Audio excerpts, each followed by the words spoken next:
Good evening. My name is Kathy Fishman.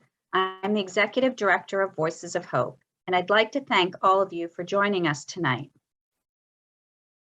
Here with me today is Sam Apple, author of Ravenous, Otto Warburg, the Nazis, and the Search for the Cancer Diet Connection, and oncologist Dr. John Sporn. Sam Apple is on the faculty at Johns Hopkins, following 10 years of teaching creative writing and journalism at the University of Pennsylvania. In addition to Ravenous, he is the author of Schlepping Through the Alps and American Parent. His work has appeared in the New York Times Magazine, the New Yorker, the Atlantic, Wired, the Los Angeles Times, the Financial Times Magazine, ESPN, the magazine, the MIT Technology Review, and many other publications.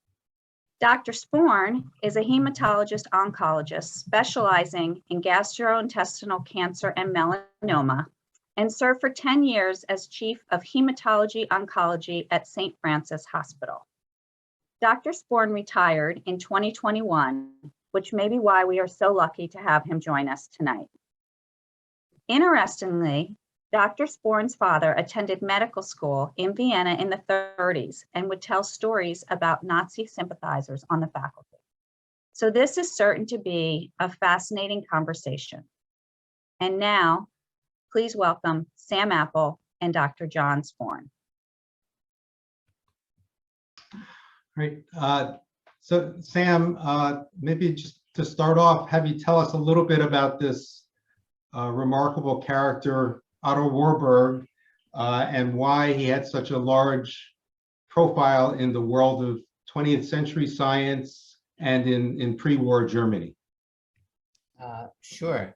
Yes, I will do that. And I just wanted to thank Robin and Kathy for having me, and Voices of Hope for hosting this. I see that the screen share is still up. There it goes. So yeah, Otto Warburg was a German scientist with Jewish heritage, and he grew up in the late 19th century. His father, Emil Warburg, was a very prominent physicist and one of the few people in science of Jewish descent in the late 19th century who was able to really rise to the higher ranks of German science. He became a chair, he had a chair at the University of Berlin in physics, and was a very important connection to Albert Einstein. He worked on some of Einstein's studies and provided experimental evidence for Einstein's theories. So Otto Warburg, his son, grew up in a home with Einstein and Max Planck and Fritz Haber and all these titans of German science. And this is at a time when German science was really dominating the world. You know, to even do science in most fields, you had to speak German to be able to read the literature. And so Warburg grows up in this home and is a somewhat arrogant personality and believes that he too is going to make an extraordinary discovery. He almost assumes it and decides ultimately to go into cancer research, in part because cancer was becoming much more common in Germany and other Western nations. And Warburg wanted to make a discovery that would change the world, and he thought cancer was the way to do that.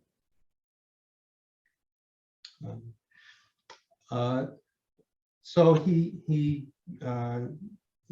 was in the Warburg family. So this is German Jewish aristocracy. Yeah, going back centuries. And one of the striking things is, maybe you could talk a little bit about how he saw himself in that context, and how the Germans saw him in that context, and how somehow he was able to continue working throughout the entire Second World War. sure. Yeah, so as you mentioned, the last name Warburg was a famous name, perhaps the most famous Jewish name in Germany. His cousins were the Warburg bankers, who were in Germany and in the United States, the famous bank in Hamburg. And Warburg, doesn't grow up with a particularly strong Jewish identity, but, is naturally associated with his family.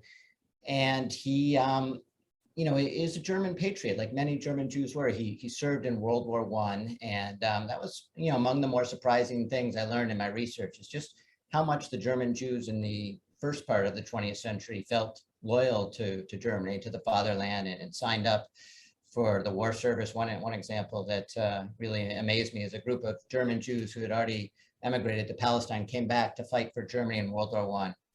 So Warburg was a German patriot. He served, it was the only time in his life he stepped away from science. He went to fight in World War I, and it's a pretty remarkable story. His parents were naturally, extremely worried. And by 1918, people that really understood what was happening saw that Germany was losing, and they wanted Warburg to come home. They couldn't convince him to come home, and it was eventually Einstein wrote him a letter. The letter still exists, telling him he was too important for science. They couldn't afford to lose him. So, and it's funny, if you know Warburg's personality, it's clear that Einstein knew who he was writing to, that he appealed to Warburg's vanity, told him he was too important.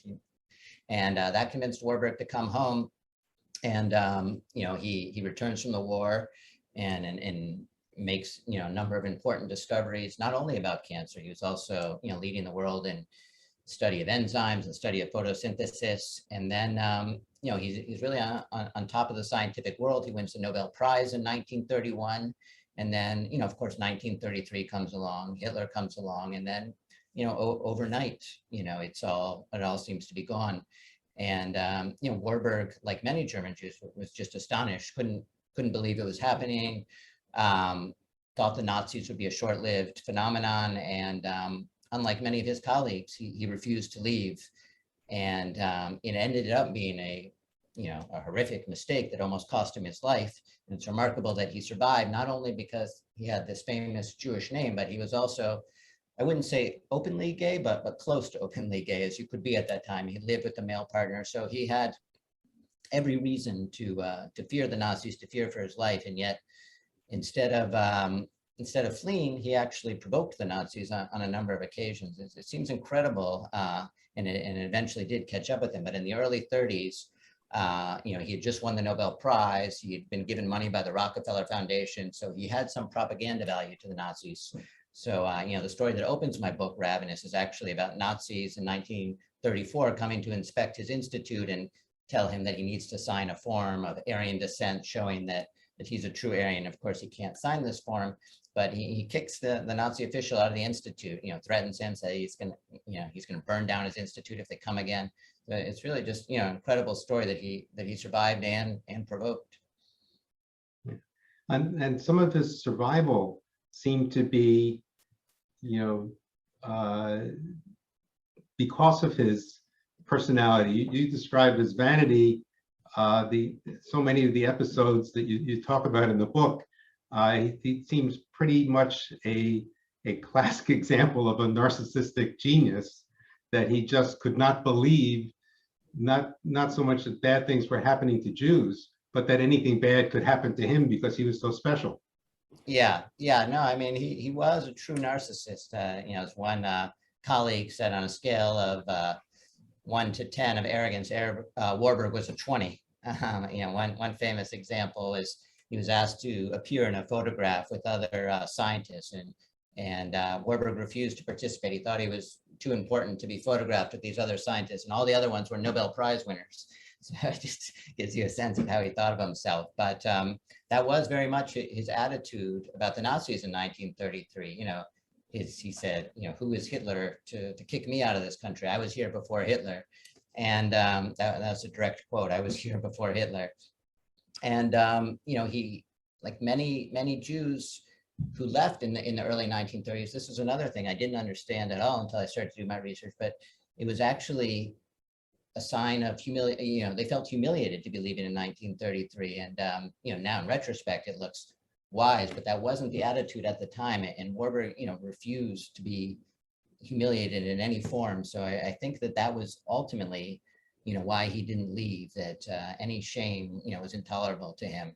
And so he stayed. And, in the first years, he did okay. But by 1938, things, began to become much more precarious for him. And in 1941, he's actually called into Nazi headquarters, and he's already been given an eviction notice from his institute. So it looks like the beginning of the end. And he goes into the new Reich Chancellor Hitler's headquarters, and they tell him that he is going to be allowed to go back to his institute and continue, but that he has to focus on cancer research. And that, is one of the most fascinating parts of my research process, is seeing how deeply focused the Nazis were on cancer and cancer science, and trying to understand how that could be, because it seems paradoxical, of course, that people that are so interested in killing and destruction could also be interested in anything scientific. But just to complete this story, one of the things that I learned is on this day that Warburg is brought into the Hitler's headquarters, and they have meetings about him. I found Himmler's diary. Himmler had a meeting with him on this same day, June 21st, 1941.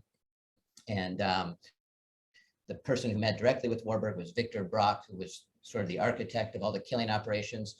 And later that night is the launch of Operation Barbarossa, the biggest invasion in military history at the time, sort of the seminal moment in the Nazi project to that point. And only hours before, they're meeting with Warburg, talking about Warburg. It just shows you how central cancer was to their thinking. And indeed, later that night, there's Goebbels' diary shows that Hitler, hours before Operation Barbarossa, is talking about the latest news in cancer research.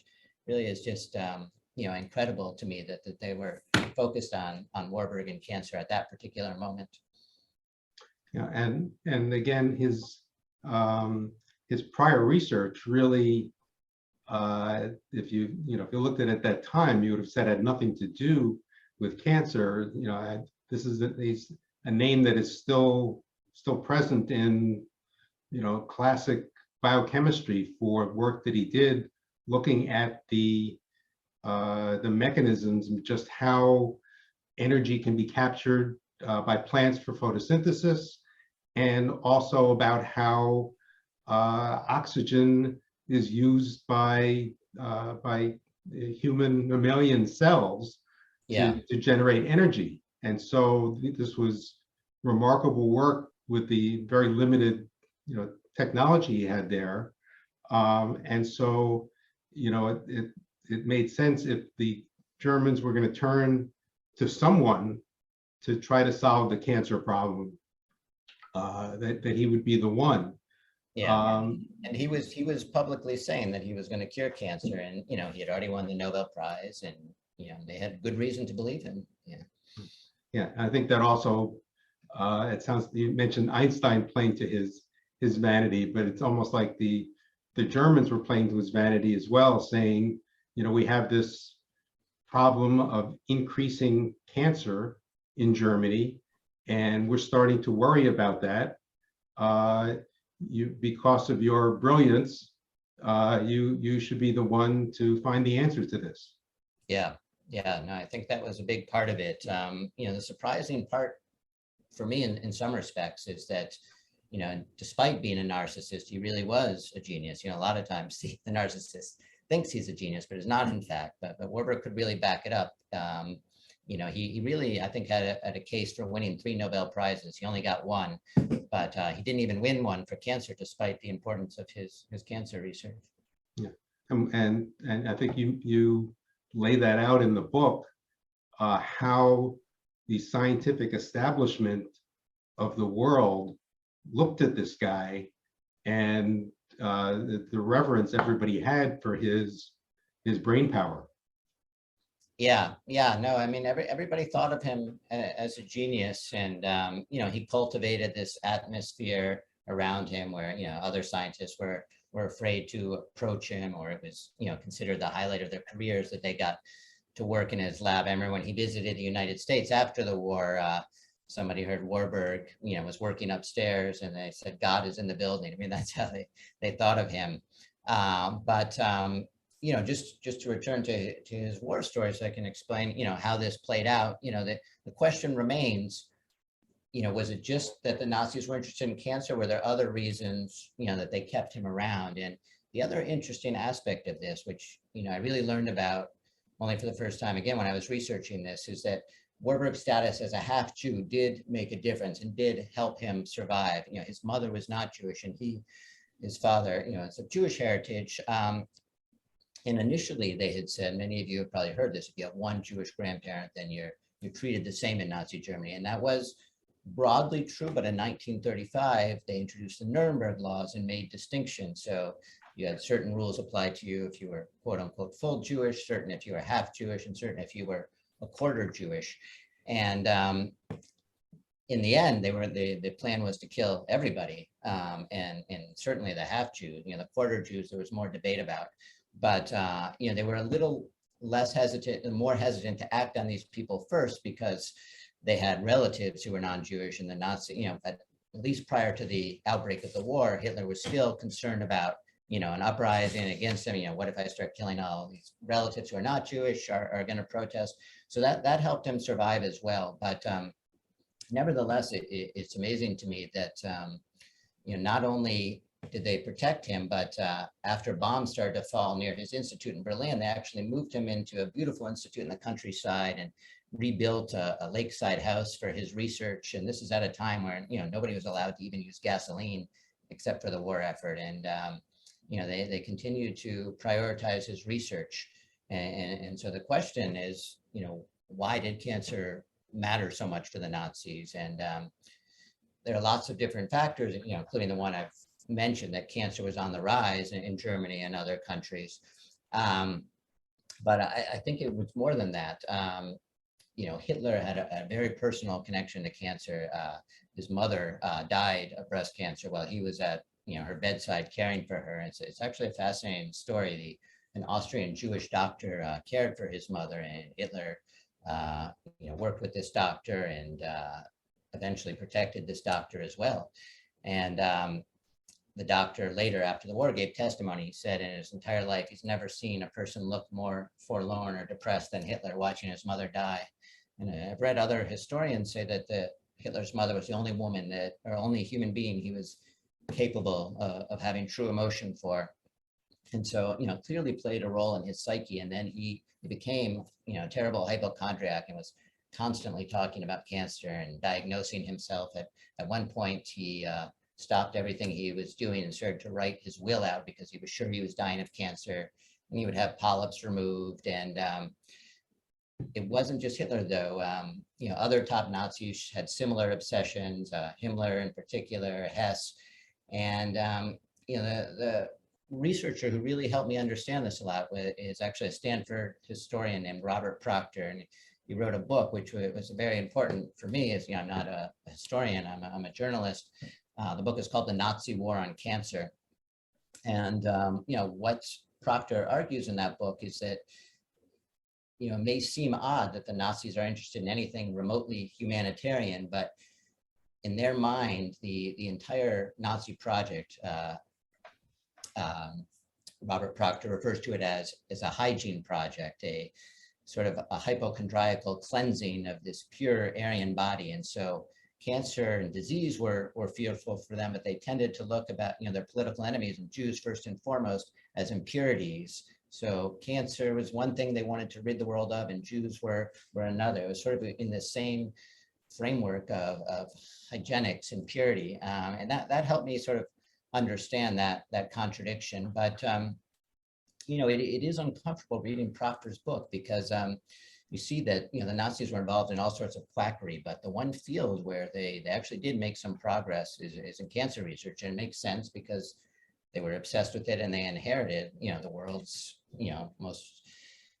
leading scientific body. So they were the first to identify smoking as a cause of cancer, for example, and other environmental carcinogens. Yeah, I think that was a fascinating connection or insight into the Nazi mind, that just as the Jews provided an impurity in the Aryan population that could intermingle and damage that, there are all sorts of impurities in the environment of Europe that if they got into the German food supply or the German air, that the German people would ingest that, would make them less pure and more susceptible to cancer.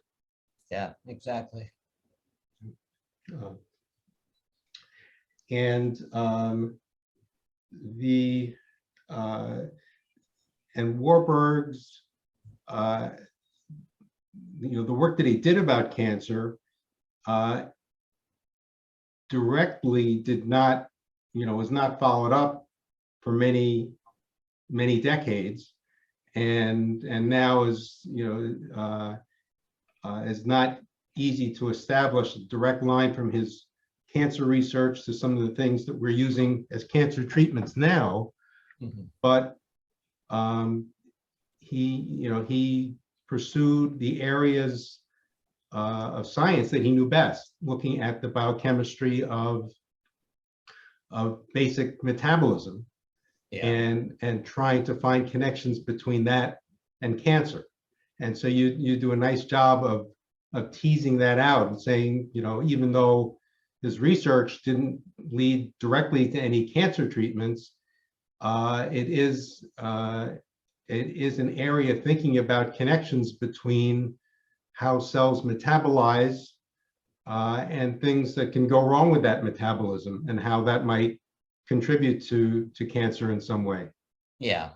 So I like, just as background, I'll just talk a little bit about Warburg's most famous cancer experiment, because it, really set the stage for a lot of the stuff that came later. It was in 1923, Warburg was investigating how cells, use oxygen, how they take up nutrients and burn it with oxygen. And he had found in his early research that growing cells, he was looking at sea urchin egg cells and watching them grow. And he noticed that to grow, they took up oxygen. That made perfect sense to Warburg. You need fuel to grow, and oxygen is part of the fuel. So when he started to investigate cancer cells, he anticipated that he'd see the same thing, but he was very surprised that cancer cells did not take up more oxygen, but instead were taking up lots of glucose, and they were essentially fermenting it. It's the very same process that gives us beer and wine and bread and yogurt and cheese. It's in my book, I talk about it as sort of a backup generator. It's not the ideal way to make energy to power yourself, but it turns out to be the ideal way to rapidly reproduce yourself and divide. And so Warburg saw that these cancer cells were, taking up all this glucose and turning much of it into lactic acid, the same byproduct, that's in yogurt. And so the question for Warburg is, why would a cell ever do this? It seems less efficient. Why not use the mitochondria? That's, where what we call the main power station of the cell, the easier way to make energy. And Warburg thought that there had to be some sort of defect that caused the cell to use this backup generator, and that had to be the central cause of cancer. And that's a very controversial idea, but what Warburg was right about is that in most, not all, but in most cancers, they do make this switch, and it is one important hallmark of cancer. So the question, that remains today is, is that a cause or an effect? And if it is a cause, what's the deeper cause? What's driving cells to take up nutrients in this way? So there are a lot of interesting questions about this. And then the last part of my book, I make I explore a hypothesis which is, somewhat controversial, but I think it is growing in popularity among cancer scientists. And I don't want to put John on the spot. I don't know that you necessarily buy into any of these hypotheses, so don't take this as an endorsement from John. But the hypothesis is that many cancers are linked to obesity, and that's an important question right now, because obesity in excess weight is actually overtaking smoking as the #1 cause of preventable cancers. And so the kind of puzzle I was starting with or thinking about is, in one case, we have cancer at the level of the cellular metabolism, a cell over consuming glucose. And then you also have the metabolism of the whole body, like people over consuming food. And is there a connection between these two things? A sign about the way we overconsume related to the way a cancer cell overconsumes. And the science is somewhat messy, but I was very influenced by researchers that study the hormone insulin, particularly Lewis Cantley, who is now at Dana-Farber. He's a really prominent scientist, and I was very taken with his research on the hormone insulin, because what insulin actually is an important driver of obesity, but it also happens to be correlated with cancer. Higher levels of insulin, correlate with worse prognosis and more cancer diagnoses. And it turns out that this hormone insulin, it drives, our cells to store fat, our adipose tissue, but cancer cells are also very responsive to insulin. They take up, they're often covered in insulin receptors, and many of the classic mutations, or the most commonly mutated genes, are actually in these pathways that respond to insulin.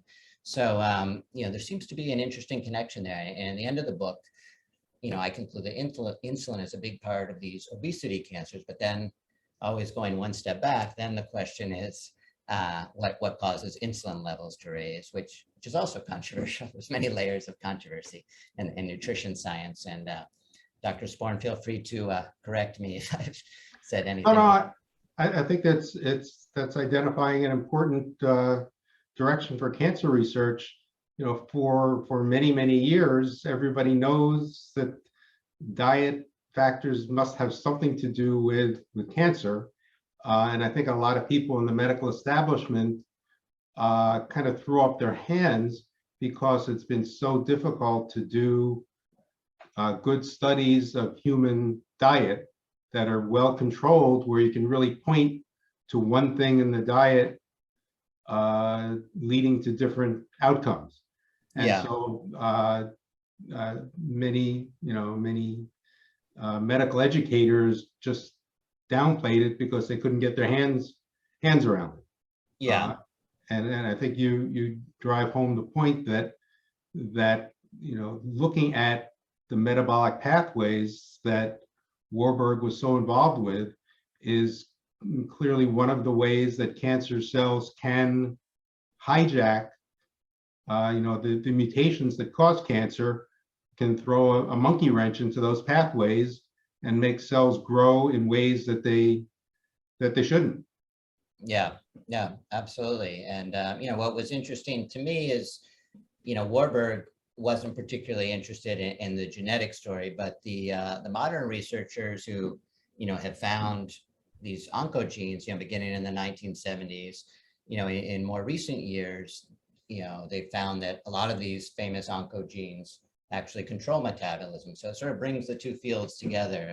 Craig Thompson, who's one of the subjects in my book, is now the president and CEO of Memorial Sloan Kettering, and he's made a lot of important discoveries in these fields, showing that these famous oncogenes, he studied AKT as one of them. It actually allows the cell to take up more glucose, and as it does that, it starts to produce what's called the Warburg effect. You take up a lot of glucose and turn it into lactic acid. So all the science has really come together in an interesting way.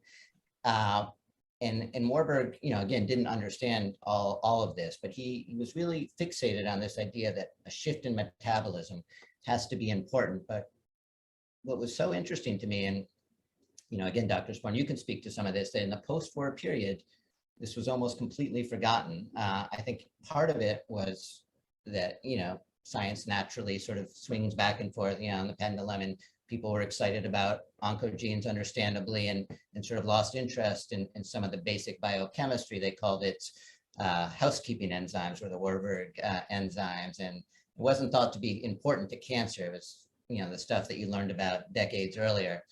And, so Warburg, his name is removed from textbooks. He completely disappears. But one thing that fascinated me is a researcher named Chi Van Dang, who he was at Hopkins and then at Penn. And in the 90s, he starts to, he's studying oncogenes and cancer-causing genes and finding his way back to metabolism, trying to understand what these genes do. But somebody took him aside and said, just so you know, if you're publishing stuff about this Warburg stuff, you're getting into hot water, because there's a lot of politics around this. So even, 40 years after the war, people were a little nervous about Warburg. Some people thought that he possibly, the fact that he survived made him suspicious. How did he survive in Nazi Germany? And one of the most famous cancer researchers, his name Robert Weinberg, and he's alive. He's a brilliant researcher. He discovered some of the oncogenes, and he told me that he himself, he left Warburg out of his textbook. He left Warburg out of the famous hallmarks of cancer. He said that, I have relatives who died in the Holocaust, and he comes from a German Jewish family. He was deeply suspicious of Warburg. So, I was surprised by how honest he was about that. And, he was very generous. He endorsed the book, despite the fact that I criticized him for leaving Warburg out of the story. And, it just shows you how much, politics inevitably and historical memory, shapes our understanding of science as well. And, one of the ironies of the process, I guess, is, at the time when Warburg was completely gone and no one was interested in how a cell takes up glucose, a new scan came onto the scene, a new way of detecting cancer and diagnosing cancer, the PET scan, which essentially looks at where glucose is being taken up in the body as a means for identifying places where you might have cancer.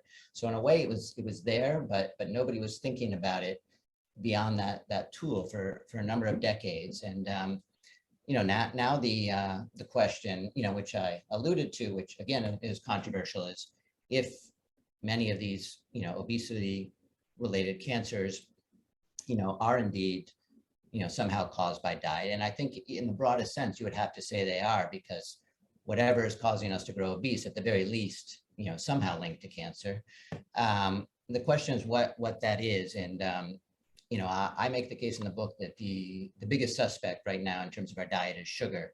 And I completely agree with Dr. Sporn that, it's very hard to figure this out by sort of traditional nutritional studies, because I really understood this when I started to read about smoking. How come they could figure out smoking, but they couldn't figure out a specific food? And the answer I realized is, this is a direct quote from, one of the, or not an indirect quote, I should say, from one of the British epidemiologists who figured this out. He said, you're doing, surveys, you're looking at people who died of cancer. It's very easy to figure out, did they smoke or did they not smoke? But you can't just figure out, did they eat this one food or not eat this one food? People eat dozens, hundreds of different ingredients a day, and you can't do these long-term controlled experiments. In a perfect world, you would assign somebody as a child to, one person eats sugar and another person doesn't eat sugar and follow them their whole lives, but you can't do that. So the evidence on diet is not very strong. So I pieced this together via what I would call an indirect route, which is, looking at the relationship between sugar and insulin and sugar and obesity, and then secondarily looking at the relationship between obesity and high insulin and cancer, and sort of a lot, A equals B, B equals C, therefore A equals C type of reasoning.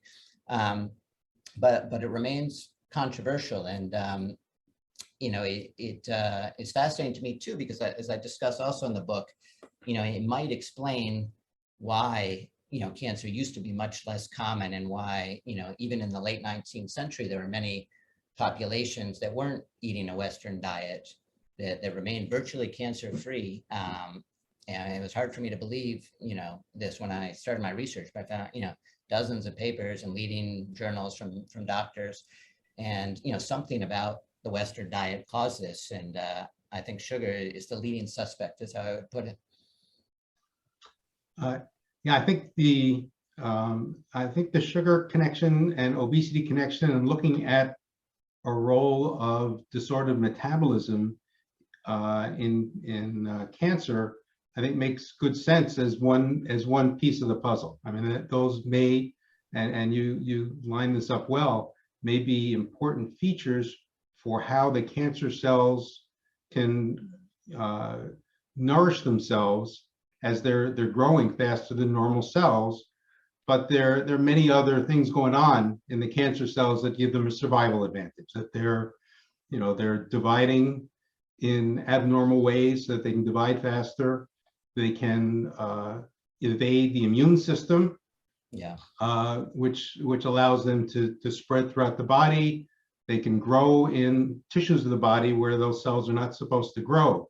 So each one of these is in and of itself a whole discipline that needs to be drilled into to put together the whole story. I think as much as you talk about Warburg loved the concept of finding the primary cause Yeah. of anything was his Yeah. shtick. I think it's unlikely that we're going to be able to come up with one primary cause for cancer. Yeah, and that yeah, I agree with that. And what was really interesting to me, you mentioned this primary cause. You know, I discovered that Hitler would use very similar language about causation, and that was a very important word. And I realized that they both grew up in the 1880s, and in their childhood, the most famous German, the most celebrated German was Robert Koch, the man who sort of is now responsible for Koch's postulates, you know, figuring out causation.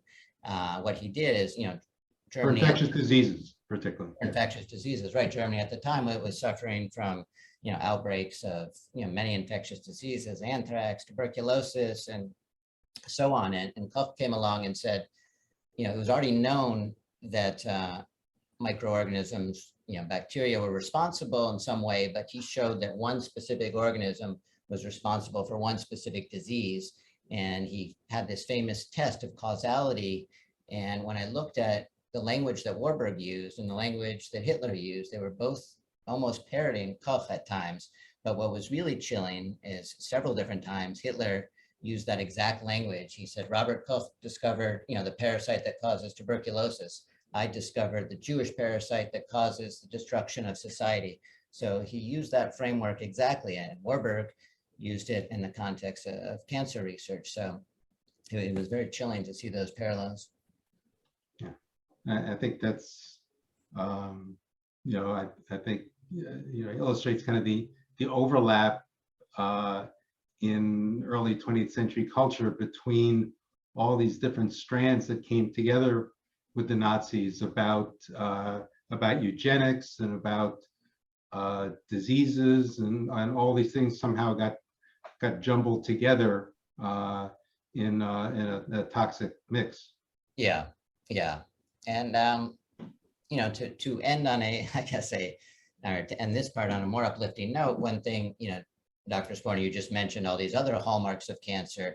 You know, in the original 2000 paper, which listed like the, you know, the basic characteristics of cancer, is actually, you know, written by Weinberg, who I mentioned before, and he didn't include Warburg, and then he did an updated version a decade or so later and added metabolism in as one more hallmark. So I feel like, you know, Warburg has now sort of come back to the mainstream, and now, you know, whether or not, you know, I looked at this mostly in the context of prevention, but, you know, I think, you know, it's clear to me that if you actually have cancer, you know, a diet by itself is not going to save your life in any ways, but there are some interesting experiments going on now with a diet is sort of an add-on therapy that might make chemotherapy slightly more effective, or might make these PI3K inhibitors more effective by lowering your glucose and insulin. So, you know, it's still too soon to say, but that's an exciting area of research right now. Yeah, I think people are, you know, have a renewed willingness to try dietary intervention studies, even though they realize how complicated it is to interpret the results. Yeah.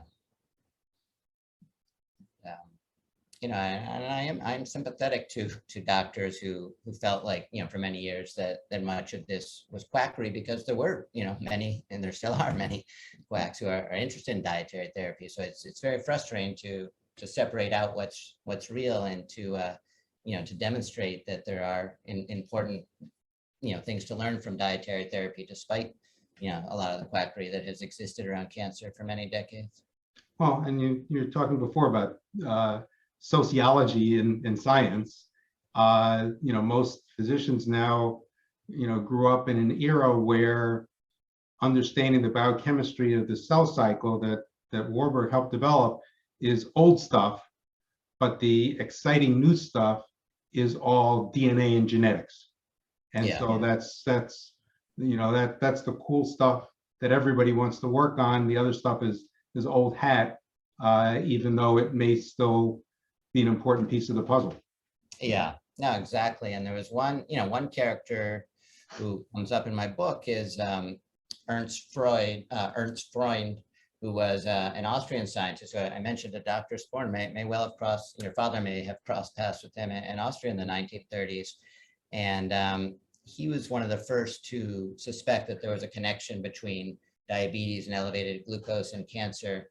And one quote that he had shortly before his death in 1946 is, he used this analogy that cancer scientists sometimes use as the seed and the soil. The seed is the cancer cell and the soil is the ecosystem, the environment in the body. And what, he was really calling for is, he said, every farmer knows that the condition of the soil affects the growth of the seed. So he said, we have to pay attention to the seed, but we also have to continue to focus on the soil and what allows the seed to grow. And, I think he understood it in some ways better than Warburg did. Warburg understood the biochemistry, but he had this more holistic picture, which, I think was well ahead of its time. Yes, I agree. We're getting some questions in right now, so we're gonna take some time to answer some of your questions. And if anybody has any questions, please send them in the chat to me. So you talked a little bit, Sam, about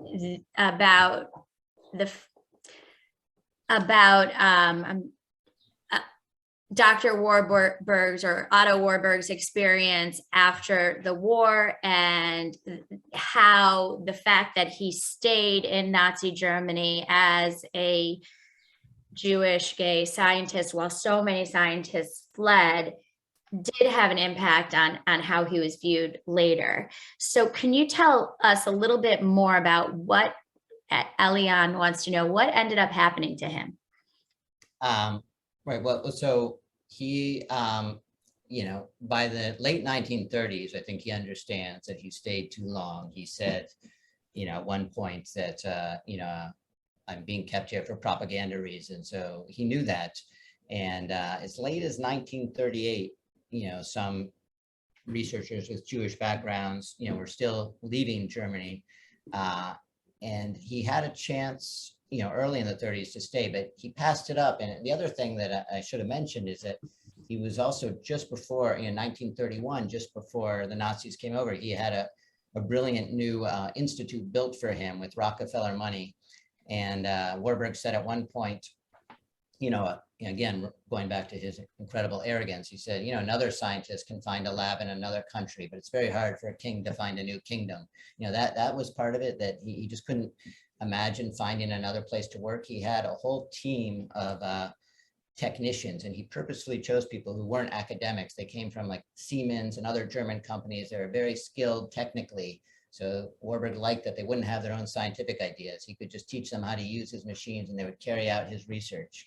So he had this, this perfect situation, and he would ride around on every morning he went horse riding with his partner, and they called him the Emperor of Dahlem. That was his neighborhood. So he lived like an emperor in his own little world. And then, as I mentioned, things came to a head, and once the war broke out and other researchers wouldn't step foot in his institute. And I should say, I should give him credit. At the beginning of the war, he refused to put up the Nazi flag. He refused to give the Hitler salute.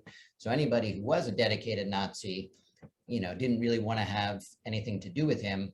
But he stuck it out. And I think, ultimately, because he had some connections, because he was only half Jewish, and first and foremost, because he was working on cancer, he was protected. But another aspect of this, which is really interesting to me, is that Warburg and many other Germans who were in his situation in the early 1940s, felt that their lives, of course, were increasingly endangered. And there was actually a bureaucratic process you could go through to have yourself upgraded according to Nazi racial standards. So you could go from a quarter Jew to a half Jew to a quarter Jew, or a full Jew to a half Jew. It's called applying for a German blood certificate. And Warburg started this process, and I don't blame him at that point, because many scientists hated him for doing that, I think, but I don't blame him, because it was a point of survival at that point. And there's a fascinating book called Hitler's Jewish Soldiers. We see a lot of Germans of Jewish heritage actually fighting for the German army who went through this process. But what also amazed me is that Hitler would personally review the applications. In the middle of the war, instead of worrying about the battlefield, he's at his desk looking at pictures of Jews and deciding, can I permit this person to be upgraded to a quarter Jew?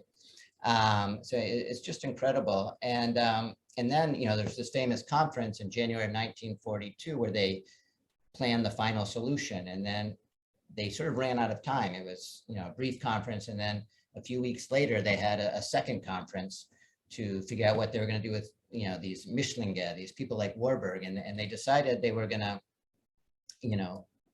send people like Warburg who are half Jews, were going to be lumped with full Jews, and the quarter Jews would be put in a separate category. But there was a lot of debate about this. In 1942, they're sitting around a table debating, should we kill all the half Jews like Warburg, or should we only make it so they can't reproduce, and talking about chemical means of castration. I mean, it's really macabre, upsetting materials to read through, but that's part of Warburg's story as well. And then after the war, he's actually sort of a scientist without a place to go because he lost his institute and nobody wanted anything to do with him for a while.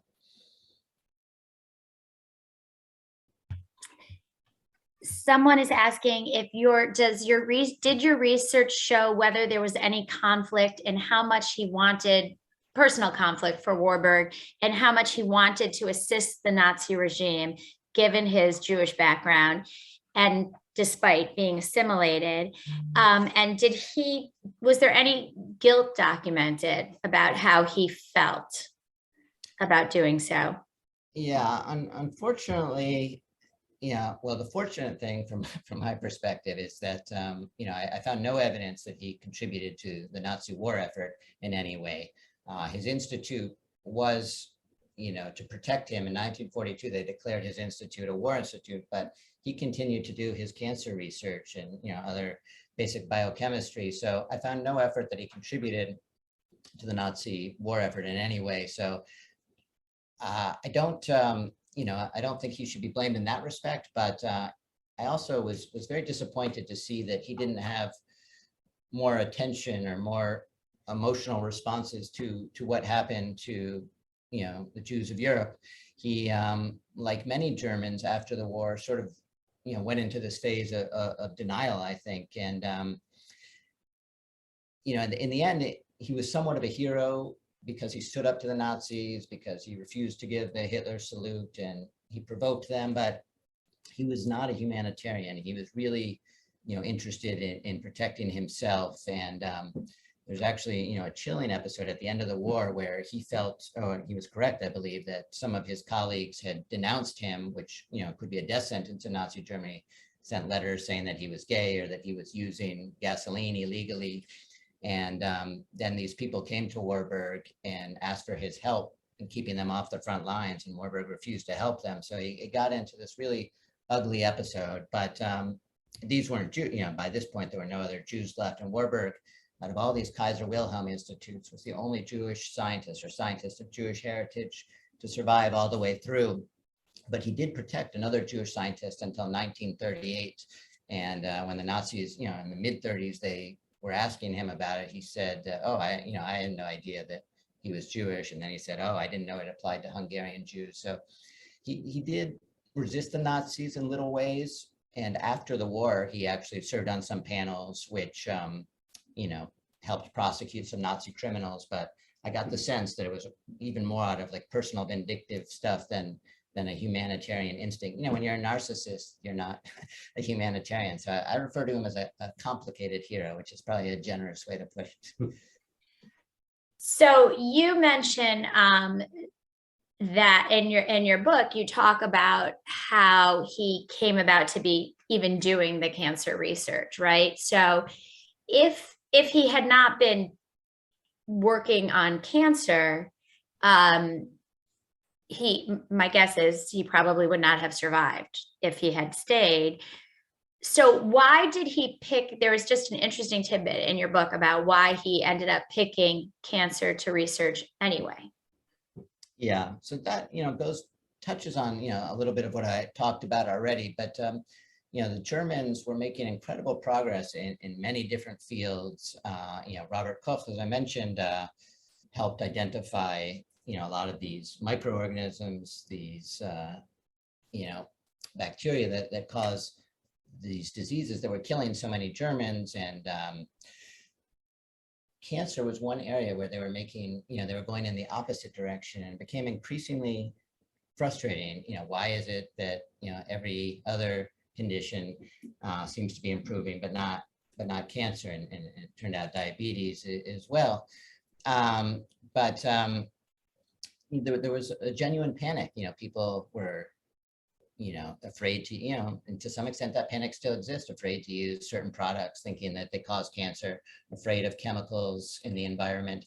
So all this stuff was becoming more and more important in the conversation. And as I mentioned, Warburg wanted to be the greatest German. He had 3 portraits in his library. One was Robert Koch, and the other, the one looking right across from him, was Pasteur. And he looked at these men as not just scientists, but people who had changed humanity, and he wanted to be a part of that story. And he thought, it wasn't that he had a personal connection or relative who died of cancer. He thought it was the way to make a difference. And one detail which I found really interesting is that in the post-war period, where a lot of this paranoia about, justified paranoia in many cases about chemicals in the environment was made famous by Rachel Carson in her book Silent Spring.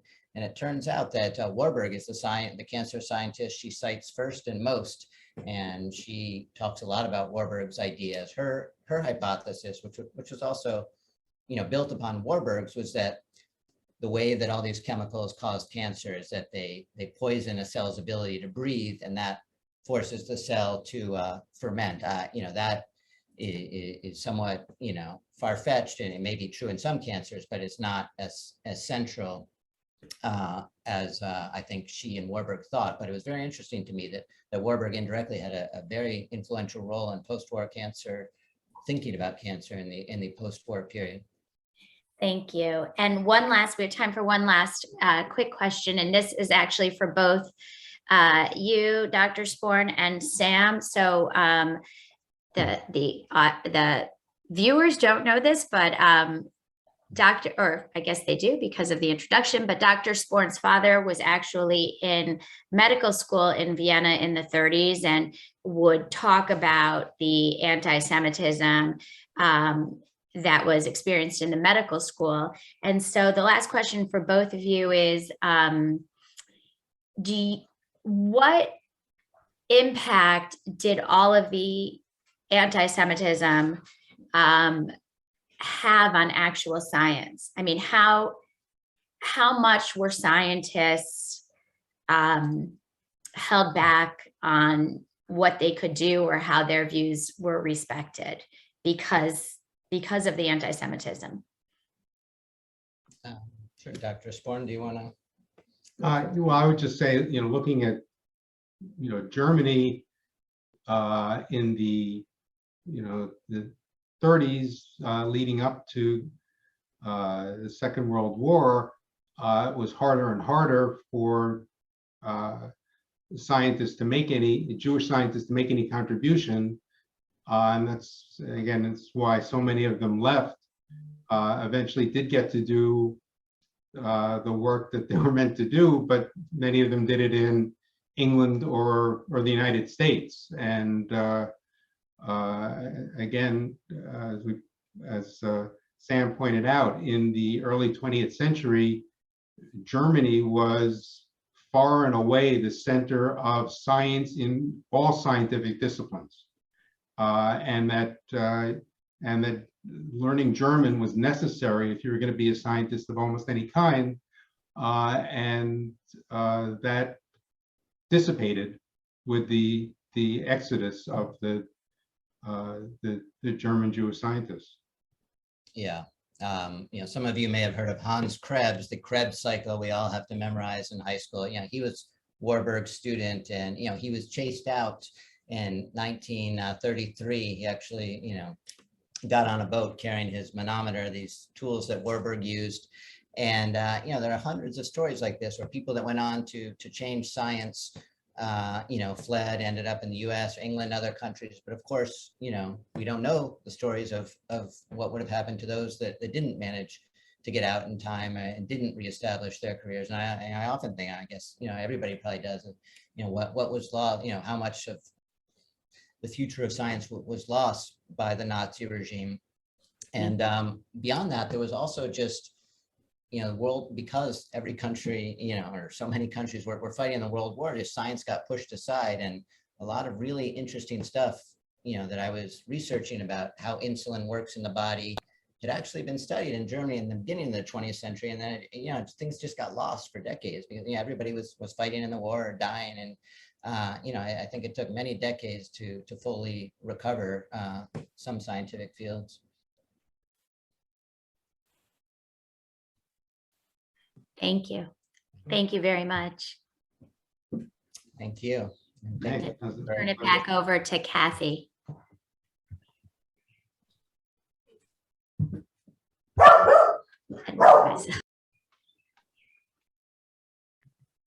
Well, thank you, Sam, Apple, and Dr. Sporn for such a remarkable talk tonight. I'd also like to thank everyone in our audience for joining us and for your questions. This and many of our events are brought to us thanks to our affiliation with the Jewish Book Council. If you'd like to purchase a copy of Sam's book, please follow the link in the chat. And one important save the date, we have our Descendants of Shoah conference coming up. It will be held on September 11th. And you should receive in the mail a brochure or in your email in the coming weeks. And you can check our website for a listing about the event. If you enjoyed tonight's program and are committed to Holocaust and genocide education and commemoration, please consider making a donation on our website via our text to give number or even on our Venmo page. All the ways to donate are listed in the chat box. So thank you again for supporting our organization and for your attendance, and we hope to see you soon.